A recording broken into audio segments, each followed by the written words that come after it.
कई लोग बोलते हैं सर मुझे कोई भी प्रॉब्लम नहीं है, my diet is everything is okay, लेकिन तब भी मेरे को ये इरेक्टाइल डिस्फंक्शन हो गया, मेरा तो सब कुछ ठीक चल रहा है। आप उसका रूटीन पूछोगे, बोलेगा बहुत बढ़िया है। क्यों हुआ? क्योंकि ओवर थिंकिंग करता है, ये बनाता है वो बनाता है। बस उसके बाद जैसी ओवर थिंकिंग के ऊपर ट्रीटमेंट करना चालू किया, अभी सबसे बड़ा मैं इसलिए एग्जांपल ये दे रहा हूं क्योंकि क्या है, रसवसोतस की दृष्टि में क्लैब्यता एक लक्षण आया, और जैसे ही कोई क्लैब्यता लक्षण लेके पेशेंट आता है, हम सीधे प्रत्यात्मक चिकित्सा मतलब कि खले कपोत न्याय लगाने लगते हैं।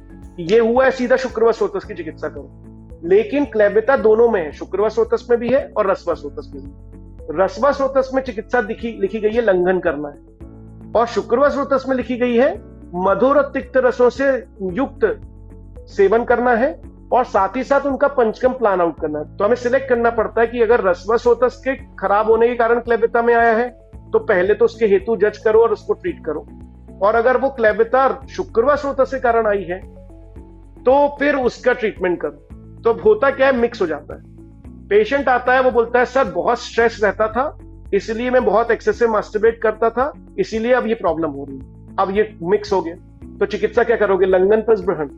तो तुम्हें कॉमन निकालना पड़ेगी। कॉमन क्या है? पंचकम में उसने निकाला है ना, उसने यहां भी पंचकम बोला, यहां भी बोला है, तो यहां पर तिक्त रस को उसने पॉजिटिवली लिया है। तो ऐसे रसों को यूटिलाइज करना जो तिक्त रसात्मक हो, लेकिन शोधन की उन प्रक्रियाओं में यूटिलाइज हो सके, तो उससे रिजल्ट आने लग जाता है। जो ऐसा पेशेंट बोलता है, उस पे फिर तिक्त रसों से सिद्ध बस्तियों को यूज किया जाता है, और तिक्तशीर बस्ती सिर्फ अस्थि और मज्जा में जो कंबाइंड हो रही है, तो अस्थि मज्जा और सोतस में जो तिक्तशीर बस्तियां देते हैं, उसको इसमें भी, इस पेशेंट में भी देके यूटिलाइज किया जा सकता है। तो ये कॉन्सेप्चुअल कॉन्सेप्ट, लेकिन बड़ा इजी है ना।